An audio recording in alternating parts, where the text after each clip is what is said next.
Welcome to another episode of Wild and Well. Today I'm joined by clinical psychologist, senior yoga instructor, and meditation teacher, Dr. Kaitlin Harkess. We're going to talk about a lot of different things. We're talking about a blend of somatic and psychological practices and how we can use this to transform anxiety and to support our nervous system, as well as talk about her new book that is on this topic. So, welcome, Dr. Kaitlin. I'm excited to be having this conversation with you. But before we get I into think, all that, can you tell us one thing that you did today to take care of yourself? oh my gosh, you know what? This is actually like such an unusual start to the day, Hillary. So this is almost a cheat. My mom sent me a message yesterday afternoon. She'd picked up my daughters for me and said, "Can they have a sleepover, please?" And they don't normally have sleepovers there, and it's school holidays. Um, and I said, okay, are you sure? Like they wake up early. My parents are not morning people. She's like, no, they're Harkesses. They'll sleep in. Anyways, so the kids stayed at my parents' house, and because they were there waking up my parents at 6 a.m., I slept in until like past 7 and I got up and I didn't have to get anyone to wear pants. And I had a cup of coffee and I wrote in my journal and I like washed and blow dried my hair. So this is not my norm. Normally, my like secret start to the day is the few minutes before I get out of bed, where I just try and kind of like take a moment to breathe and pause and think of what I'm bringing into the day. This morning was just full of pause moments. So, wow. It's amazing that having those busy mornings with kids, how much you appreciate those pauses and that time. And I can totally appreciate the washing your hair and drying it. Like Yeah. that tells you something. You had time. It does, doesn't it? And I kind of laugh about it because sometimes, if it is so rare, probably. I do wash my hair occasionally, but drying it, for instance, is not something that I normally do in transparency. We all find our little pieces of time somewhere, and that's not high on my list. And when I do, folks are like, "Wow, have you like dyed your hair, done something different?" Washed and dried it. The little life hacks. Well, it's looking beautiful. Thank you. Thank you very much. So can you share a little bit about yourself? Like how many kids do you have and what is it that you do? Because you're doing all sorts of different things. And we were just talking about that. So, talking about the juggles and kind of like how we balance, and maybe we do all sorts of things, but maybe there's seasons for each. So, I'm a clinical psychologist, and I came into this work through yoga. So, I was a yoga teacher. That's what I did when I was back in Canada, which I know we have this shared connection of this um, I guess, root system in both Canada and Australia. So I was studying philosophy in Canada and working as a yoga instructor. I was practicing meditation and I was just really interested in what was going on with minds and mental health. And that's how I became quite interested in psychology.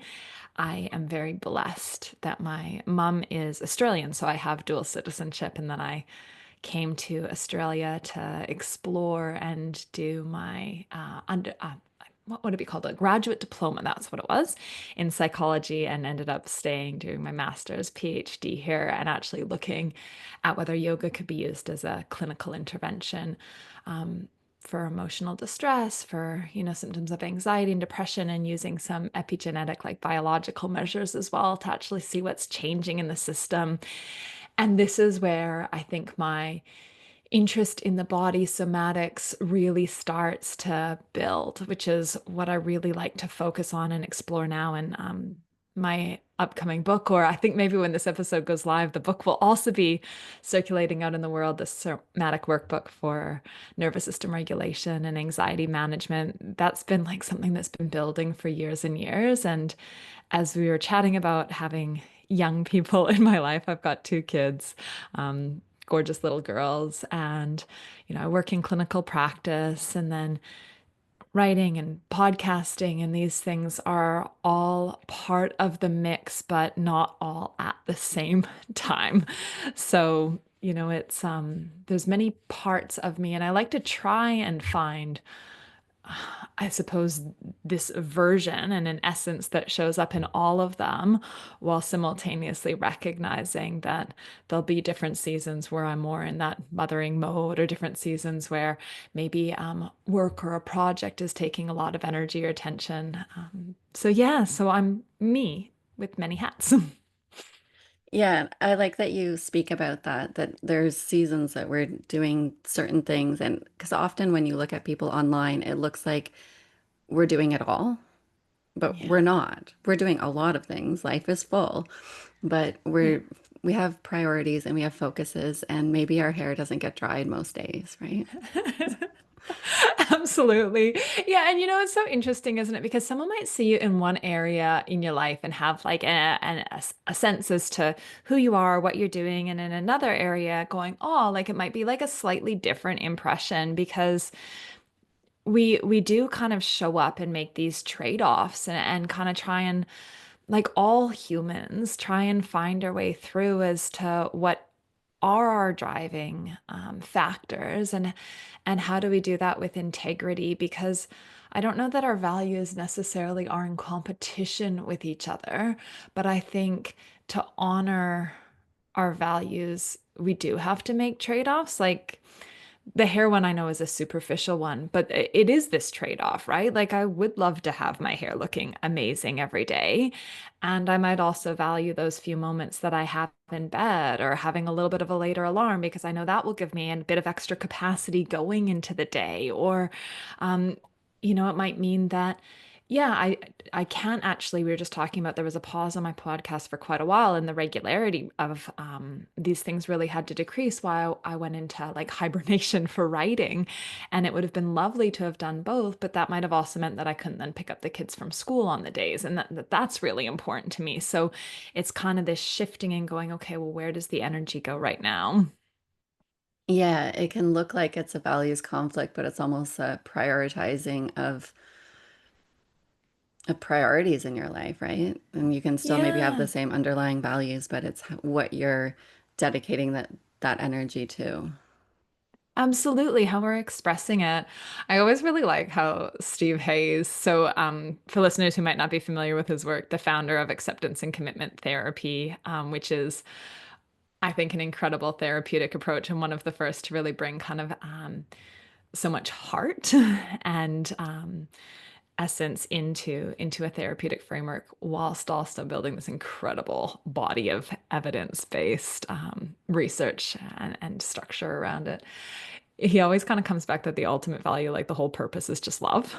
So if we kind of hold that, it's kind of going, well, where do we express that now? Where do we kind of like express that essence in the world? And kind of going, well, what's most timely right now? Mm. Yeah, I love that. So speaking of Stephen Hayes, I did my PhD with a very ACT focused group, and I initially wanted to study yoga and how I could combine ACT with yoga and see the effect of that. And I never did because I was a yoga teacher as well at the time. But for years, I always thought someday I'm going to teach yoga classes that integrate ACT into it. Yeah. And you're combining these things. So can you tell us about the research that you did in your PhD on this and how you are integrating these together? Yeah, so the research was looking, and it was specific that we used a group of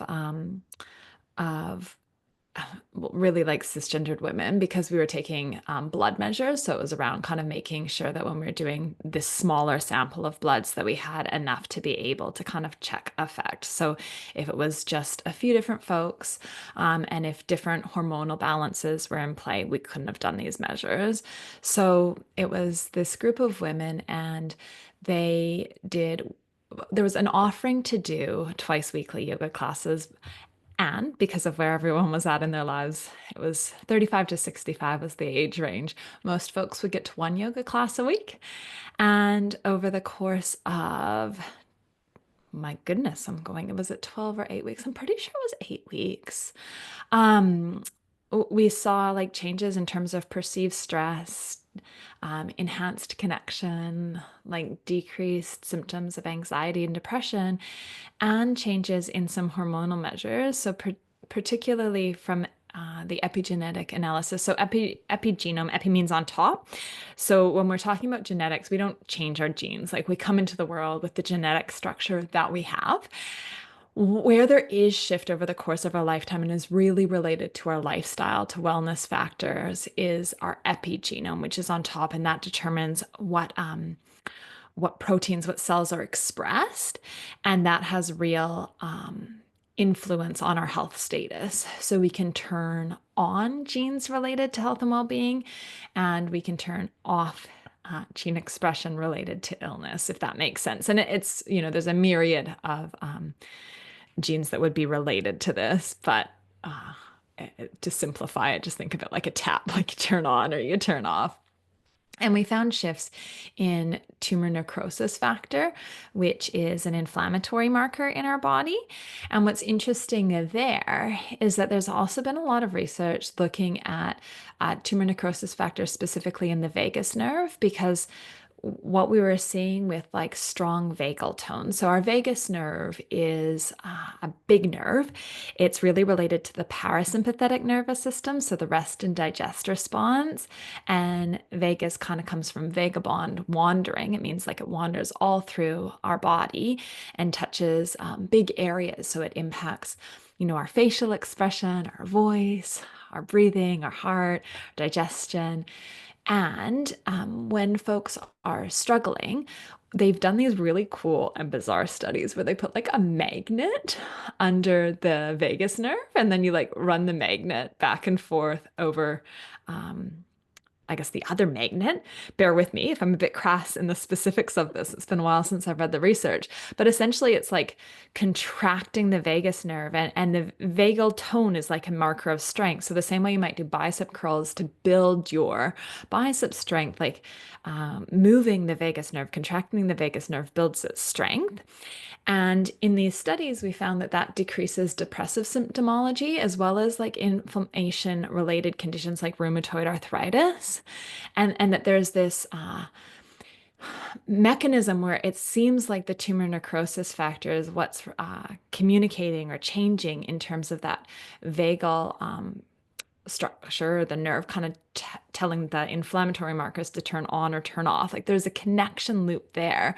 So we're seeing indicators that this once weekly yoga class for a period of 8 weeks, a pretty short time, is doing something. Like there's something unfolding in this system. Bearing in mind, yoga is this beautiful opportunity to kind of be with our breath, to move our body, to do something for ourselves, like exactly the same as you asked me that question earlier, like what have I done for myself? And if you think of a cohort in this stage of life where careers, family demands, all these juggles are unfolding, even if it's once a week, they're carving out the 60 minutes for themselves while also moving their bodies in such a way that we would be enhancing the vagal tone as well as building our muscular structure and engaging in essentially evidence-based stress reduction. So I think it's pretty cool. And then when you look at how this then relates to acceptance and commitment therapy or other therapeutic models, because I think it's actually quite broad. We could be looking at like, the fact that there's bilateral stimulation going on, which is helpful for processing and these other variables too. But, there's a lot of metaphor in it, right? Like suddenly you're looking at the world upside down. You're practicing like feeling an uncomfortable sensation and being with that while shifting your attention somewhere else, like these diffusion exercises. There's this present moment aspect to it. There's the engaged living, right? Like values based. You're slowly working towards these goals you might have. So I think there's act embedded within it. And then I've gone on to offer, for instance, trauma-informed yoga classes in some mental health facilities here, and figured out how we can have it as adjuncts and group therapies. We're working really specifically on ACT skills, but more recently it's been looking at body-based awareness generally, and how we bring this awareness of the body into our practice, whatever we call it, right? For some folks, yoga and the asana that we're talking about is one part of it. There's also philosophy. And I should mention that every every class that I taught as part of that PhD had a theme where we were talking about, a broader philosophical or psychological concept. And where I'm kind of leaning now is into somatics because we can bring this compassionate body awareness into everything we do without it being necessarily yoga. Although, for a lot of us who are yoga practitioners or feel like curious by it, from it, with it, we can infuse that in with what we're doing that's enhancing body awareness, anyways, because yoga is a lifestyle, of course. So, can you speak to us more about these somatic practices? Like, how does outside of yoga, like, how does that look? What can we be doing, or even within yoga, I guess either? What does that look like for the listener to understand these body practices and how that is supporting the nervous system? Like you spoke to that there with the research, but what are some Mm. examples? Is it holding those positions or is it the breathing? What are these practices? Oh, it's so broad. It's so broad, which is so interesting. And it's interesting you said even within yoga, because absolutely you could do, and I mean yoga asana. You could do yoga asana without it being what I might consider yoga. I don't know if you've heard this term before, but I think it's kind of a sweet term, and not meant in a judgmental way, because I know this is exactly where I started my yoga practice. But someone once refers to peacocks in the class. Folks who might be doing what working really, really hard in a shape, but working so hard that the breath is lost and, that strain is really there rather than it being like a healthful challenging, that it's more about the shape rather than about the process. So, absolutely, we can bring these principles into the yoga asana practices as well, where we're showing up to tune in inside ourselves and practice and embodiment. So, in lots of ways, somatics is, yes, physical practices, but it can also be practices that from the outside might not look physical. The aim is to enhance our interoception. So, our interoception is our sixth sense, it's our ability to sense what's going on inside our skin. For instance, if we're hungry, and we don't pick up on those cues of hunger, we could very quickly find ourselves hangry, which is a term that I think a lot of us are familiar with because it's incredibly uncomfortable and, has ramifications. Also, as a practical example, if I don't notice that I'm hot, I'm not going to take off my sweater, and my body is consequently going to have to work harder to sweat and to cool me down.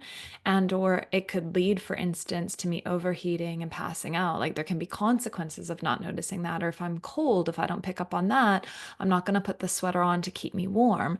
The sooner I can pick up on what's going on inside my body, the sooner I can take care of myself and essentially take off the allostatic load or the wear and tear on my body that's building. And that wear and tear on our body, or what we might look at as our body's balance, then impacts our mood, right? Because if our body's working really hard to regulate our body temperature, if we don't have the right levels of sodium or glucose, or we haven't eaten, like these things will impact how we're feeling, and that then impacts our emotional states and our capacity, our window of tolerance, like our ability to be with uncomfortable things showing up in our lives. So taking care of ourselves is important. And if we can notice what's going on inside our own skin, we're better able to do that. And I think somatics really helps us build that sixth sense, that awareness of what's going on, while also being with what's going on, being able to be with uncomfortable sensations and choosing a healthy path to nurture ourselves, or figuring out, okay, yeah, I am feeling this particular emotion, let's say guilt, and then I can course correct. Or, yes, I'm feeling sad. I care about this. How do I navigate it? And we can do physical things. We can do breathing exercises. We can do, shapes, physical shapes that we've talked about in terms of yoga and things like that. And some of it can also be being with what we're feeling, like evoking a particular state. So, one of my favorite somatic practices is actually like a compassionate figure resourcing exercise where we evoke the imagery or the sense of someone who we feel really, really safe and unconditionally loved and supported by, and notice how that physically feels, like the soothing effect that can have on our body. So that's one where from the outside, it doesn't look like I'm doing something, and yet I'm changing my state, which is in lots of ways this ability to kind of connect and feel what's going on in these moments is where I think parts work also falls into the realm of somatics, right? Where we notice a different part of me might show up, my busy bee part, and how does that physically feel? And noticing that state change so I can notice which part I might be in. And as I build out that awareness, I've got more flexibility, more room for shifts for healing. If that makes sense. And then I suppose the other element in what I would kind of bring into the banner of somatic practices is ones where we use specific tools to shift our state. So we were talking about like yoga being perhaps a tool or a physical movement. Ultimately, exercise is just the most amazing thing because we know if we could bundle that up, it's the ultimate anxiolytic and antidepressant. If pharmaceutical companies could get that formula and we could just take the pill of the physical movement activity, that is what we would all be on. It's tricky because we have to do it. And every kind of cell in our body until we've kind of got that habit established and that lifestyle shift, that psychological ease of it, it is really hard, right? Like compassion for ourselves, for folks struggling, because from an evolutionary perspective, like we are designed to save our energy, right? Like we don't want to be like running around fields frolicking when there's a chance that a tiger could be coming 10 minutes later and we need that energy to run away from the tiger. Like that, it makes sense that we're actually really couch bound. And it's not what we're designed for. Like we're designed to be in an environment where we needed to go out foraging or hunting or whatever. So we need to kind of figure out how we support ourselves to scaffold into physical movement, which is one of the things I'm really passionate about supporting folks in doing while lensing it compassionately, because I think we all know we could do these things or that they're healthy. And we also sometimes don't know how. And then the shame around that, I think, can really like freeze us. So some of these physical practices, which could be exercise, could also be a sauna, could also be, like a massage, like, having someone kind of dig into our muscles or doing it ourselves, it could be, I love acupressure mats, could be like a Shakti mat, could be an ice bath for some or a cold shower. Like there's different physical tools we can use that change our state and support us in kind of leaning to that. And these tools can have these added benefits that we know support our emotional well-being and just resource us. Like for instance, when we're talking about exercise, I sometimes say, okay, well, if we're not like there yet, like, yes, I would be working with someone to go and check their post box and to notice that as physical activity and maybe go around the block. Well, simultaneously, if there's someone who can sit in a sauna for, 15 minutes and sweat and allow that system change to kind of soak in, that might actually be the first step where we're still getting some of those benefits, but it's more stationary, yet it's something that's accessible. So, kind of being flexible in how we use different tools and different ways of shifting our bodily state, while then also recognizing how our body state impacts our psychological state and vice versa, referencing those parts and things.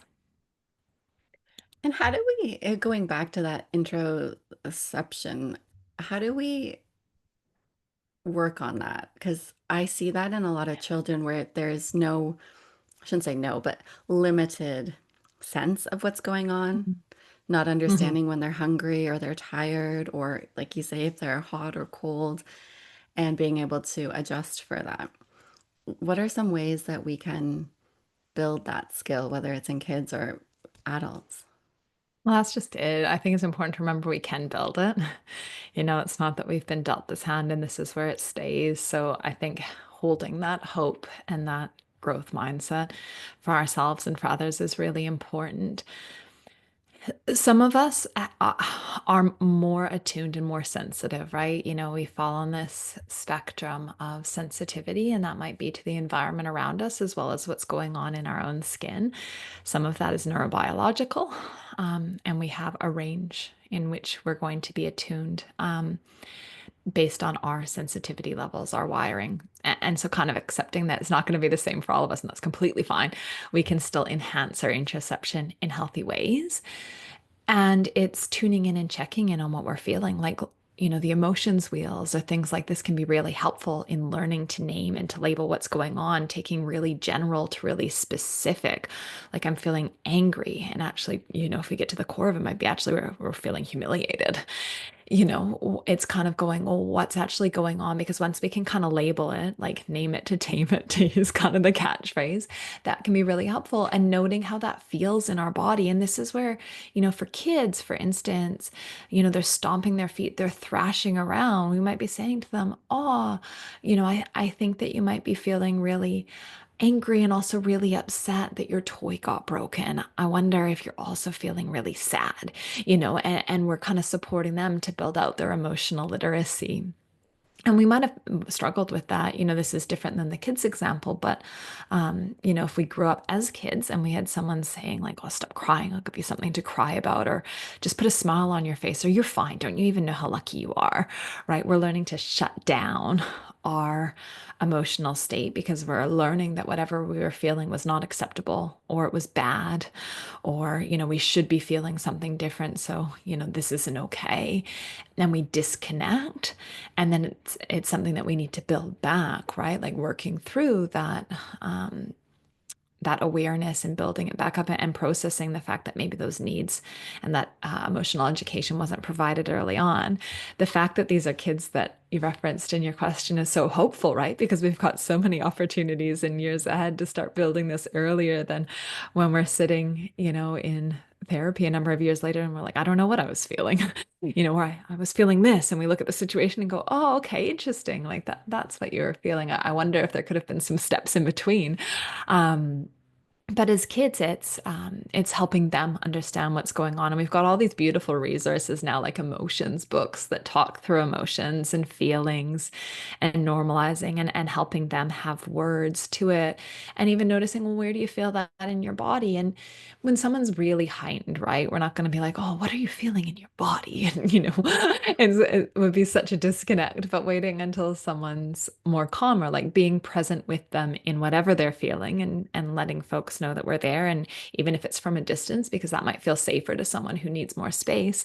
But after that debriefing process where we kind of track and kind of go, oh, what were you noticing? Like, and building the skills like, oh, okay, so, you were noticing that you were getting more tense and you were clenching and you're agitated. I wonder what it would be like next time if that's when you come and get mom, or if that's when you go and do this thing, so that we can note that with that increasing awareness and interoception, rather than it being like we don't notice where we're at until we're at a 10 out of 10 and it's so heightened. If we could catch that shift up to a 3 or a 4, we've just got more room to play and to shift kind of the unfollowings. Yeah, that's so helpful when you can catch it when you're moving up that ladder. Absolutely, which is the beauty of interoception, right? Because, and again, the silly example, but I think sometimes they help us make sense of it. Like we don't get to hangry immediately. Like at some point, our stomach was churning a little bit, and we either didn't notice or didn't act. Mhm.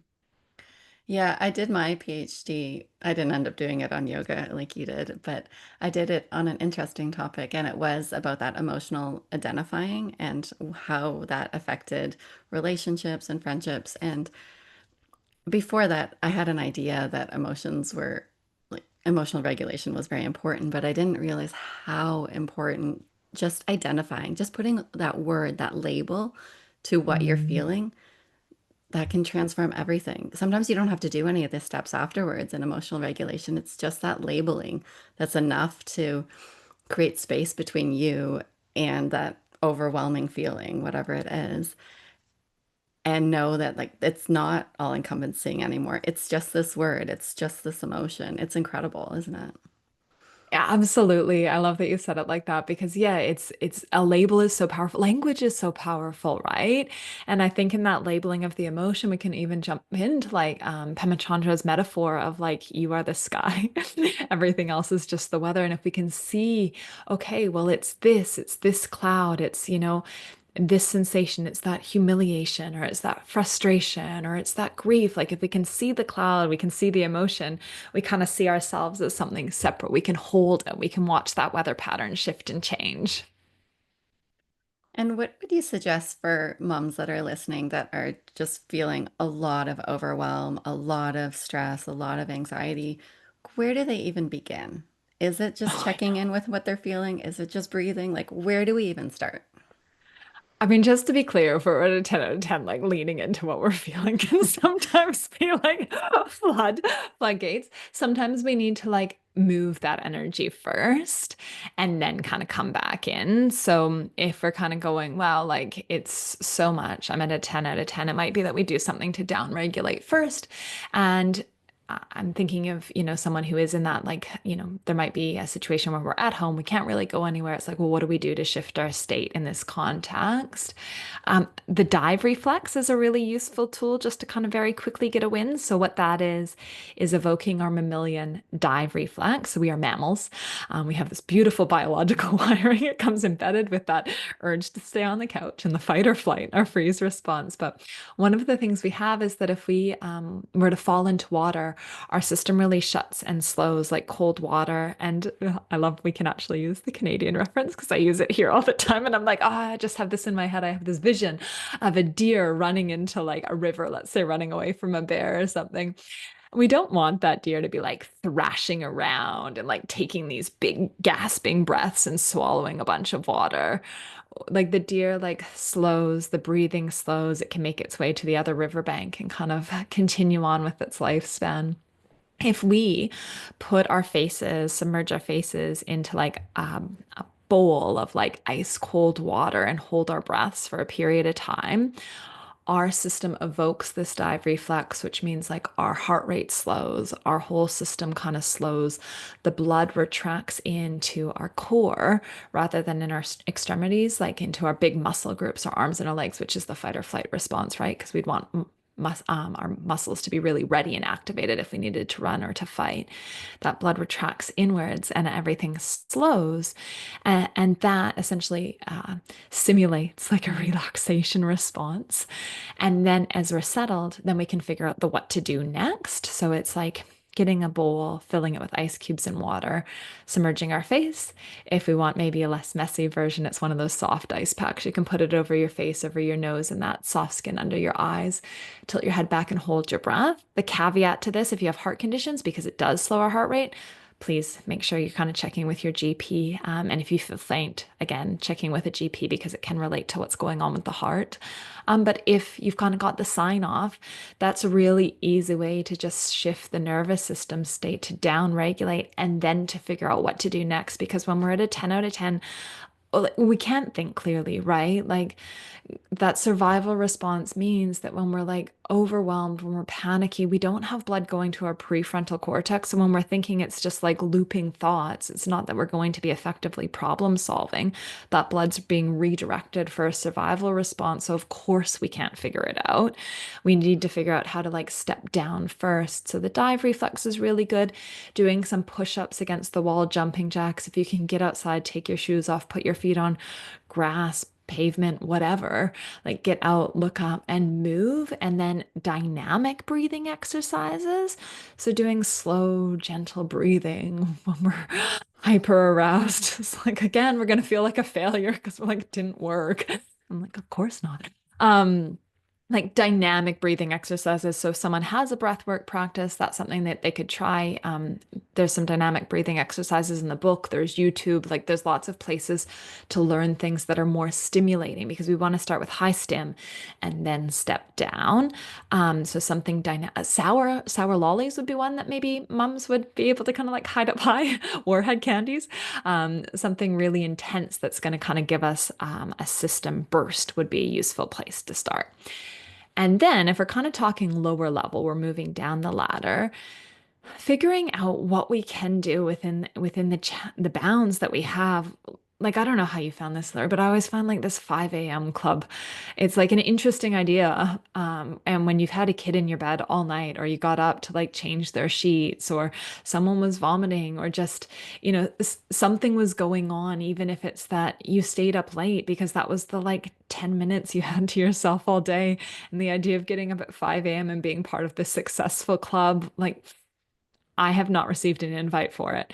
So I kind of go, what can we do that's reasonable for where we're at without someone else's life kind of determining what success looks like? Like for us, it may be that, yeah, we get to have a shower and that's a really sacred moment and we enjoy it. And we let go of the standard of blow drying the hair to jump back.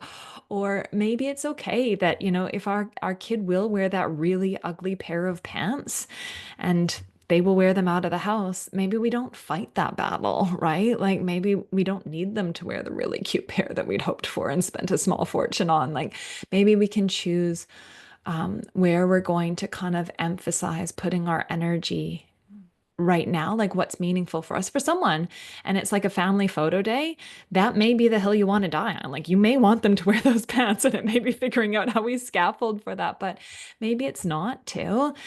And I think, a lot of this period is figuring out what are our values and what are our non-negotiables for this, because unfortunately, I think social media like penetrates us hard, right? Like it's so accessible.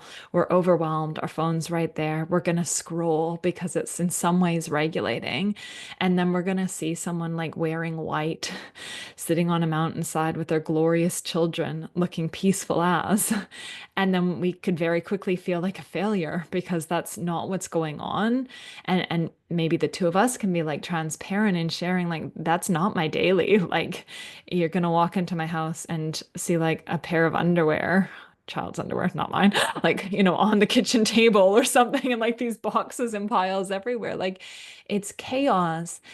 And if we can kind of find like these moments of meaningful connection and even delight in them, that might be where we start. We can recognize that this is a season, like this isn't going to be like this forever. And I know that advice kind of sucks because I think someone texted me that maybe it was like 3 month old first baby.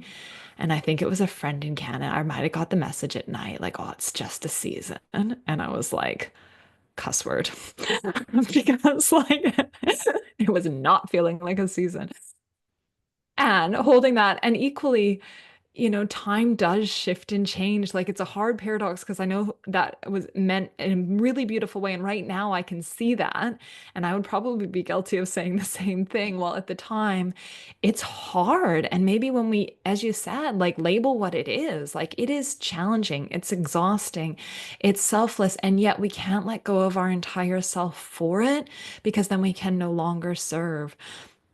So we might have to balance what presents as the emotion of guilt to then go, okay, if we're in this chaos, where is this moment that I can also, in addition to these little moments we might get in the day of the shower or letting the kids have a moment to like watch a Bluey episode and we step outside or whatever it may be that we need to do to make it work, could someone watch the kids for an hour? Like, could we do something where we get ourselves out of the house and into something that feels meaningful for us? How can we make it work? Like, what are the priorities right now? Can we organize some like pre-made meals? What kind of snacks could we save on? Like, how can we just do this a little bit more simply and trade things off? I just can't. It's hard, isn't it? Like some of those ideas for like down regulating, I think are really broad and applicable for lots of folks. And then when we get into the nuance, our lives are so different. Our our values or the pressures can be different and our resourcing can be different. Like someone who has really active grandparents is going to be very different than someone who has a family where they're quite nuclear and grandparents aren't involved. It's so different in terms of the resourcing, and I don't think we can pretend that they're the same either, or that it's just so simple as to like have some family watch kids for the day. If that's not available either, it's like then trading off who could be involved in supporting care. If someone's single parenting, could a friend watch? Or, in the case of a partnership, okay, how can we trade this off so we each get a little bit of time and navigating? But it takes planning Mhm. and chaos acceptance. Yeah. And I really appreciate all of that. And especially when you're talking about the expectations we have there with we need to let go of those external expectations of, oh, my kid must always be like dressed perfectly and clean and all these things and really get clear on what matters to you. I was actually just an hour ago talking to one of my best friends, and I was saying that like my one of my kids, well, both of them, they can just be filthy. And I I don't try to send them to school or anything dressed in clean clothes because that is just not my priority. And I'm not Yeah. taking on that expectation that my kids must be looking perfect and matching. I want to keep them alive. I want to feed them healthy Yeah. food, right? I want to work on my own regulation, and clothes being clean is so far down the list. I do laundry like multiple times a day and still I can't keep up. So I just have to let that one go. So I really appreciate you noting that we can't hold all these expectations that society puts on us, and we need to look at them and speak to other people about them. And I think we would realize that most of them aren't our own that we hold. Yeah, yeah, absolutely. And this is where in some ways I think expectations get confused with values, right? Hmm. Where we go, oh, like, is this like chosen of my own free will? Like, I deeply, deeply care about this. Like, this is something I want written on my gravestone. Or is this something I've absorbed because of societal expectations and pressures? And again, like a desire to be liked and loved and to be worthy, which we all hold, right? And again, going back to the evolutionary stuff, and sorry, interpret everything in terms of kind of this like wiring we have, but like we shouldn't be at the top of the food chain, right? Like, we don't have fangs, we don't have claws. Like, we are here where we are because we work together as a clan, as a tribe. So we are wired to fear social rejection in the same way we're wired to fear death, right? So, because they're the same, right? To get kicked out of the clan meant we die. Like we needed to be part of a group. That's really, really important to us.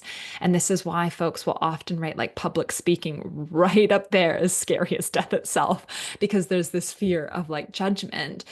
So if we kind of recognize that there is this survival component and we might like fear um, how someone might perceive us if things are not perfect and okay, and go, okay, like, is this perhaps something in my system that's attributing my worth, my value, my likability, lovability to things being perfect? And if we can kind of see that, I think that starts to take the edge off.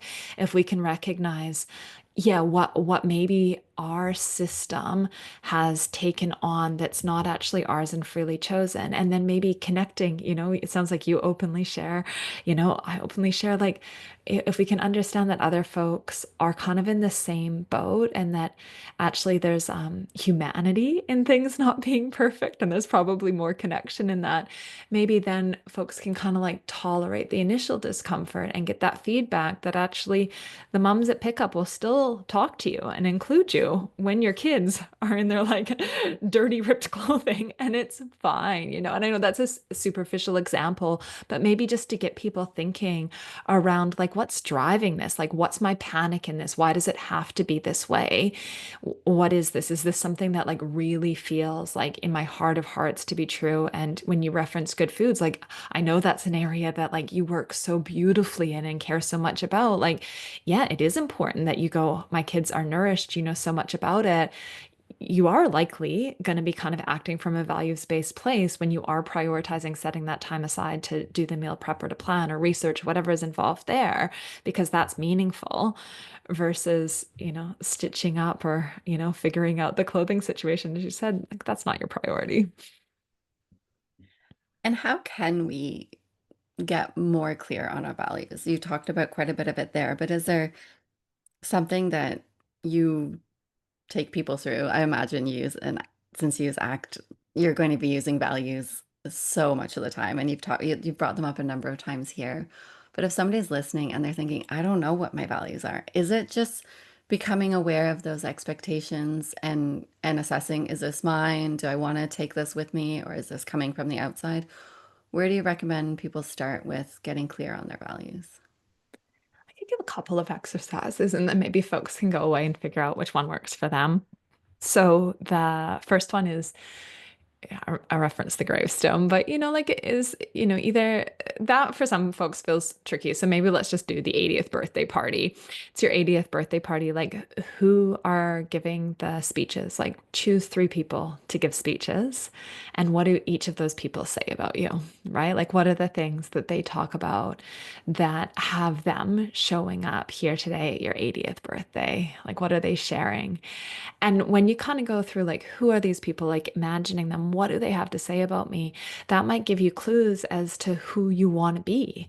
And when we know who we want to be, we can work out what the behavior would be that's in line with that, right? Because our urges, like particularly from strong emotions, are not always values aligned emotions. And simplistically, we know it, right? Like, I think there's probably no one listening to this who would think, yeah, okay, it's cool if you act on your action urge and when you're angry, pick up your laptop and throw it against the wall. Like, we know that's not helpful. Yet, sometimes when we're panicked, other things are not as clear cut, or when there's an uncomfortably strong emotion or urge.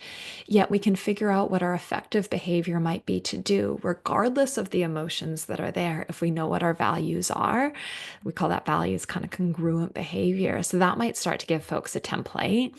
I also really like one where you kind of look at like who's a historic figure or a person in the world that really inspires you, and what is it about their life, their story that inspires you. And this is the day after I've learned about it, I'm just trying to think of how the time change would have worked. But we just lost Jane Goodall, Dr. Jane Goodall, who's done amazing work in the world, right? And my social media feed when I was on it yesterday was just all tributes to her, because she's someone who, in the way she lived and what she embodied, has touched so many folks.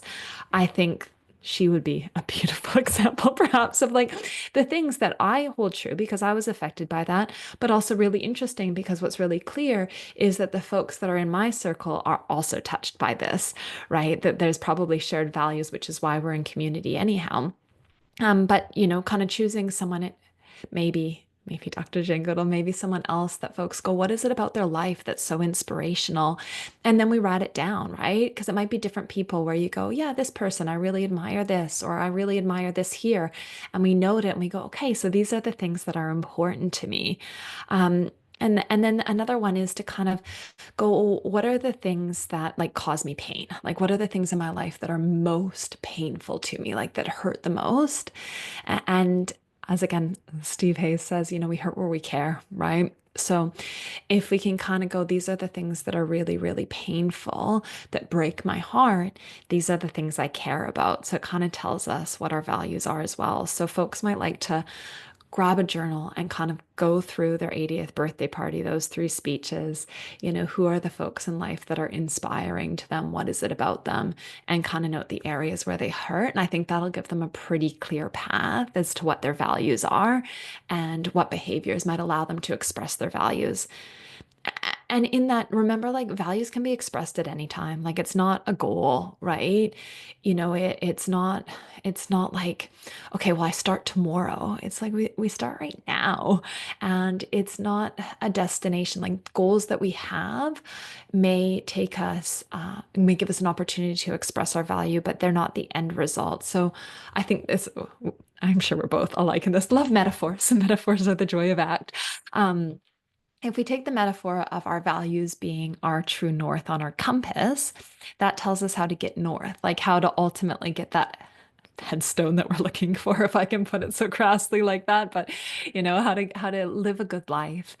And if we're looking at a map and we're heading north, like we might head north, due north, and then all of a sudden there's a river there, and we don't know how to cross the river at this point in time, which is north. It doesn't mean that we just stop. It means that we might go east or west for a bit, sideways to figure out where's a narrower point in the river. How can we build a bridge? Where can we get a boat? How do we get across?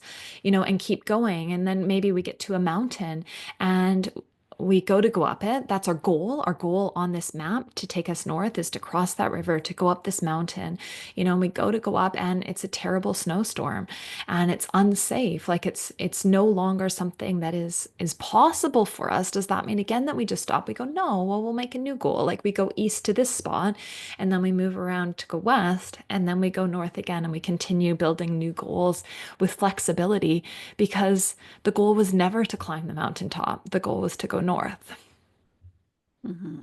Yeah, I wish that kids learn values and we, as a society, focus more on values than goals. Goals are like they're important and they're useful in ways, and it's not to put the goals down, but I think we can often pick up goals that maybe aren't our own, and it's not Mhm. until we reach them that we realize there's something missing there, and often it is because we're not living aligned with our values. Yeah, absolutely. You're like some odd years into like this degree that someone had chosen for you when you were 4 and realize, oh, okay, have to start again. Like, yeah, absolutely. Learning to have that internal compass is incredible.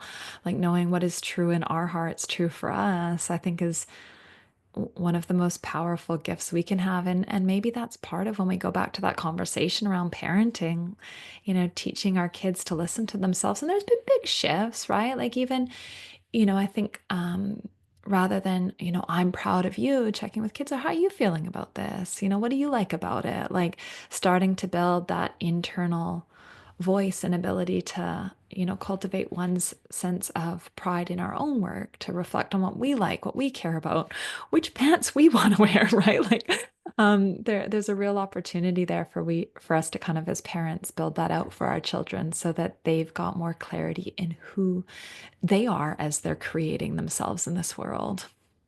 Yeah, that's beautiful. I think we should all do more of that.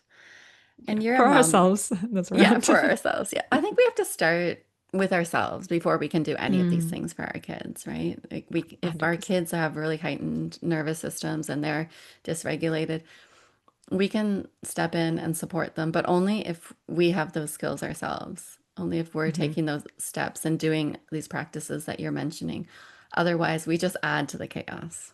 And I think we're all going to do that, even if we do practice these things. There's going to be plenty of moments where Yeah. that happens. To Like, normalize it. Yeah. yeah, we like don't aim for perfection because it doesn't exist, but we have to start with ourselves, don't we?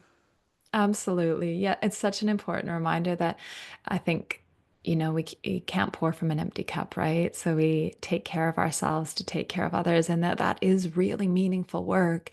And we can recognize like the three arms of compassion, right? Like we can have compassion for others, which is often easier from what I hear, and you would hear it too, like to have that compassion for our little people. And we can receive compassion for others, right? Like someone can offer to take care of us, right? Like someone can say, hey, why don't you go do that yoga class? I'll watch the kids for an hour. And we could say, oh, no, no, no, no. Couldn't possibly. And equally, we could practice receiving that compassion, or someone saying, hey, I see you're tired. Like I'm thinking of you. We could receive that. So that's that practice of receiving compassion. And then there's the self compassion. And the self compassion is recognizing when we are suffering and wishing ourselves well. And with that wish and that loving kindness towards ourselves, I think that starts to take the edge off because we can figure out what we need to do to care for ourselves. And then we're back in that role, showing up with compassion, with caring, with our regulated nervous systems or heightened nervous systems that we are internally doing our best to self regulate so that we can co regulate with another. Um, as best we can and repairing when there's something that ruptures because things will rupture and we can make a repair. What do you personally do for building that skill of self-compassion? I think it's just noticing, right? Like I do notice when I'm suffering. I was actually, I mean, this is a great example because the two of us are yoga nerds, so I might as well bring in my yoga example. I was in a yoga class Sunday afternoon, so not that long ago, and I noticed at the end of it, like this memory came to me from when I was little, like something that had been really difficult for me that I actually hadn't thought about in years. It was a restore yoga class. I'd gone in with a specific intention. So I was using the yoga class, I think, for being out of the house for this gentle movement. And I had this intention in mind. So I was using it therapeutically too. And this memory kind of came up for me. And I was like, oh, oh. And I offered my essence, myself now, this wise mind that I could muster to little Kaitlin to hold her in that moment. And I often use, like when I was talking about the compassionate figure before, my grandmother is my resource. I'll often use her energy to hold me as well. So I was having this moment where I was just being held and providing the corrective experience for something that I didn't receive earlier. And I think when we pause and step back from a moment where we're triggered, we may in fact find that there's something else there, like that there's perhaps a historic wound that we can actually go back to hold space for and to heal and to hold that compassion and meet that need that we may not have had met when we were younger now. And I think when we treat ourselves kindly and recognize that we have a history, that it's this remembered present, something shows up now, that we can be gentler and kinder to ourselves, like we can forgive ourselves, take care of ourselves, and then we can try again. So that's one way that I essentially like take a moment and hold space for myself here, but often also in the past too. It's often easier to hold that space and that compassion for our smaller selves, isn't it? And I think that's why Mm. that's such a therapeutic tool, but that we Absolutely. can bring that into the present day more easily if we do that work. For sure, for sure. Yeah, it's and particularly in this life phase that we're talking about too, right? It's pretty easy to see what, a 4-year-old, a 7-year-old, an 8-year-old, where they're at developmentally, and maybe looking back, we go, oh, gosh, that would have been really hard, of course. Hmm. Yeah, absolutely. So, as a mom and as a clinical psychologist, as a yoga instructor, how do you support your kids to be adventurous eaters? Like we talked about before, this is an Yeah. area that I focus a lot of my work on, and Mm. I'm always interested to hear how other people that I admire, what they do to support their kids in being healthy little adventurous eaters. It's so interesting because my two little ones have very different profiles. One who will try anything and one who will not. Um, and I try not to make it a battle because I feel like that she's also determined, my incredibly willful, beautifully, yeah, strong child is like, you tell me to do it, absolutely not. But what it tends to be, I don't know how you find it, but I feel like I'm a marketer, in lots of ways. Something will be like marketed as something that, oh, like I'm going to be having this. And then like the curiosity gets piqued around what's mom got that's so exciting. And I feel like I'm working on marketing all the time. And also, like, I imagine I have so much to learn from you in this area. I will like take vegetables and freeze them, and vegetables that my kids will not eat from the fridge, they will eat when they're frozen because suddenly they're frozen. And that's like a treat.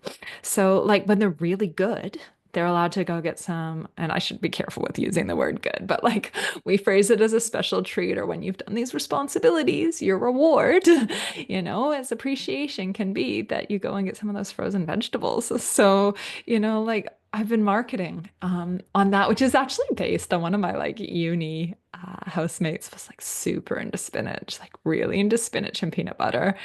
And she was only ever allowed to have it like on special occasions as a dessert. Like her family had marketed spinach and peanut butter as like this special occasion food, which I just found so bizarre, but also like incredible.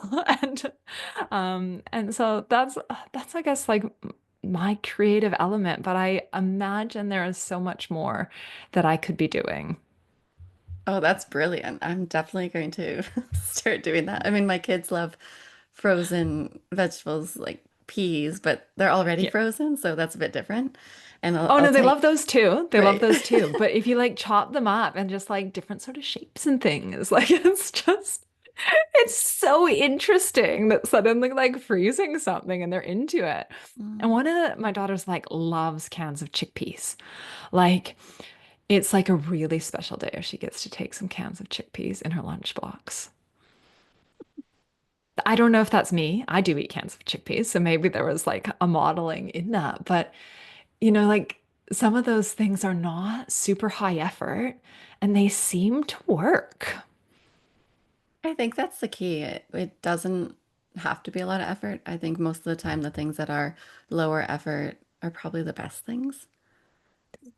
Sustainable when we have limited energy, right? And trying That's to it. figure out, okay, well, if this works, then then let's go with it until it doesn't. Exactly. The Go other with thing, I it don't know how until it your kids doesn't. find it, but the girls love when they get to make their own smoothies too. So like they'll go to the freezer and they'll choose the berries and they'll get the banana or whatever else is going in. And like I think the being involved in it really does help.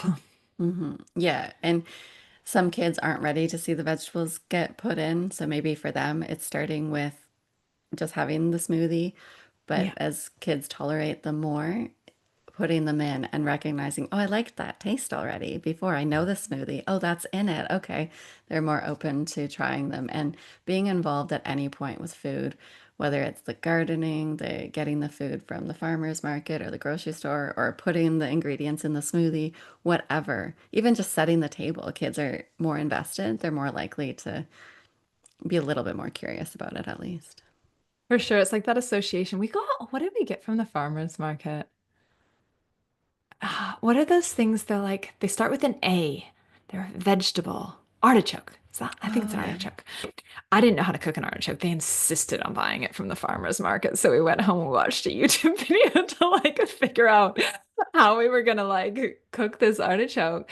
And they both ate it. Like it was impressive because I have to admit, it wasn't my favorite vegetable, but they were keen because like they'd chosen this weird, quirky, maybe it's not weird for others, but for me, wasn't something that was in my repertoire. And we like figured out how we were going to cook it and we cook it and they ate it. And I think that that was also like this interesting thing where it was like exciting to go back to the vegetables in the smoothie just quickly though. Someone told me about putting cauliflower that you can't really taste cauliflower in smoothies because it's like a low flavor.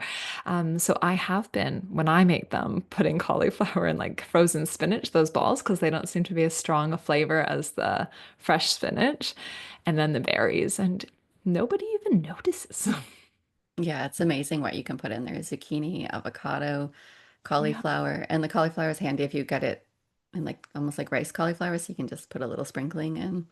Yeah, Ah, there's so much that you can interesting. put in. Yeah. That's clever.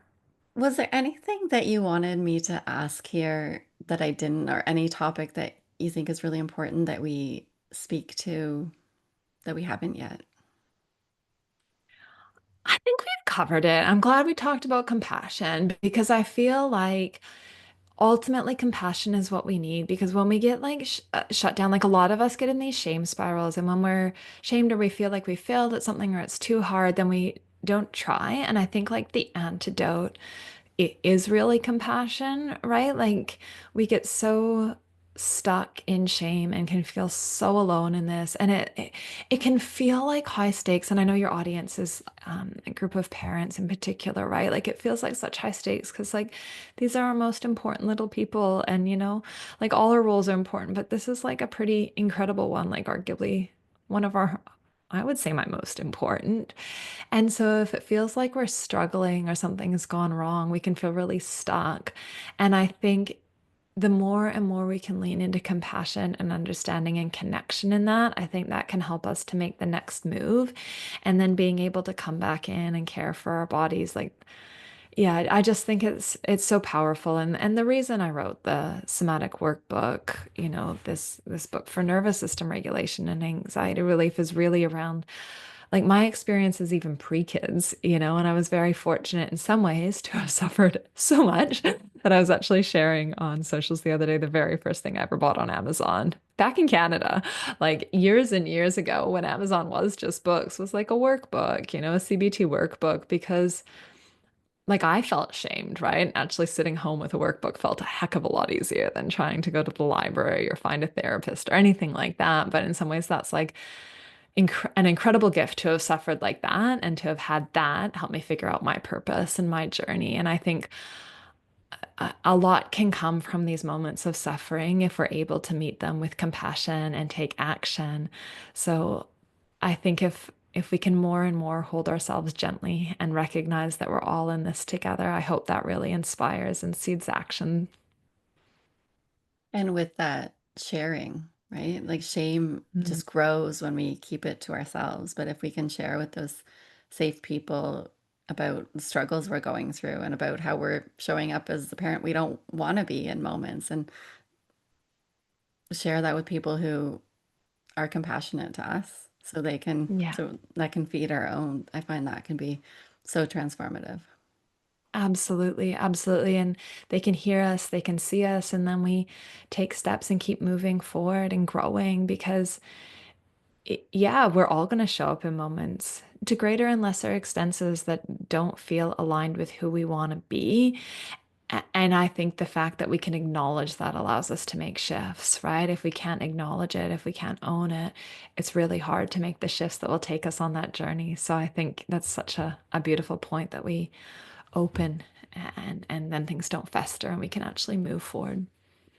So, who is your workbook for? Anyone, because we all have these nervous systems. Anyone with a nervous system, a human. I mean, in all honesty, I mean, I say that sort of facetiously, but like, I think we do all suffer, right? And I suppose it's for anyone who right now is feeling like they're suffering and they would like a tool to help them shift and change. And with the workbook, it's got a lot of somatic skills, but it also has a lot of psychological skills too that are embedded within it. Like it's for minds and bodies. And I think it's particularly for folks who want to know what to do, but also want to know why. It's not just like do this, do this. Like I explain the theory, the science behind it, because I know for me, it's hard to maintain motivation to engage and do a practice when I'm tired, when I'm sleep deprived, when I've got limited resources, if I don't really know why. And if we don't know why, we get told to do something and we might feel like that's a rigid thing, like we have to do it specifically this way. But actually, if we understand like the science, the reason behind it, how philosophically this exercise then aligns to support us, we can be flexible, right? And I think in this season of parenthood, flexibility, well, in life, flexibility is key because things are not always going to be exactly the same. Like we will break under rigidity. So being able to be flexible and make shifts and kind of find a way that works for us, I think is really empowering for all of us. Yeah, absolutely. And where can people find it? A funny question to ask right now because I was just we were talking before about how I don't know what's going on with Amazon, but hopefully folks can find it on Amazon. So it's the somatic workbook for anxiety for nervous system regulation and anxiety relief. It's published by Pezzi, so Pezzi Publishing has it on their website. Amazon definitely has it. It's just an intermittent thing as to hopefully since this will air when it's released, that will be a lot easier. It won't be navigating a pre-release structure. But if you Google it and Google Harkess, Kaitlin Harkess, it should come up. I don't have a particularly common name. So hopefully that will guide folks. The other option is to go to my website, drkaitlin.com/somatic workbook, and folks will find links to purchase it there as well as some bonuses that go with it too. So hopefully that's a helpful resource and can offer a few more tools to support the flexibility on one's journey. Excellent. Well, I can't wait to get my copy. It's going to be in the mail in, I think, a week or so. I am so excited that you ordered it. I ordered it before the weird sort of shutdown strike or whatever might be happening. I'm so excited to hear what you think of it, Hillary. Yeah, I'll definitely let you know. I'm sure I'll love it. Well, so Well, where it can pairs people? so well with all your work, so I think we're very aligned, which is nice. Yeah, absolutely. And where can people find you? Like you mentioned your website. Uh, Do you have socials that you'd like to leave in the show notes? Yeah, so it's everything's kind of Dr. Kaitlin, Kaitlin with unfortunately no Y. I don't get to go below the line when I write my name. Childhood distress. But yeah, Dr. Kaitlin. So at Dr. Kaitlin on Instagram, LinkedIn, Facebook, and then drkaitlin.com is the website. I think it's YouTube as well as Dr. Kaitlin. So there's some consistency there. And what is your podcast titled? I know you're saying that you took a bit of a break from Yeah. it, but there's some really incredible episodes there that people can go back and listen to. Absolutely. And it will be making a resurgence. I'm going to have to get you on it now that the break is like, I'm eyeing the future. It's called Wisdom for Wellbeing. So, Wisdom for Wellbeing is the podcast name. And there are some lovely episodes on there. And I'm working on doing a somatic series right now, some short episodes to get people back into bodies and to bring some of the themes of the book to life. And then, yes, listeners, stay tuned because I'm very hopeful we'll get back to interviews and I'll be able to interview Dr. Hillary as well. That would be great. Well, thank you so much for coming on here and for the work that you're doing and for writing this book because it is really needed, especially nowadays. Maybe it's always the case, but it seems like everybody's nervous system needs some support at this moment. Absolutely. Yeah. And when we kind of co-regulate, we're all shifting towards the world that I'm so hopeful our children will get to grow up in. I've hope for our future as we do it together. Yeah, well, you're doing some good work to move us in that direction. Well, thank you. And thank you to everyone who's tuned in and yeah, is taking steps to take care of themselves and those around them.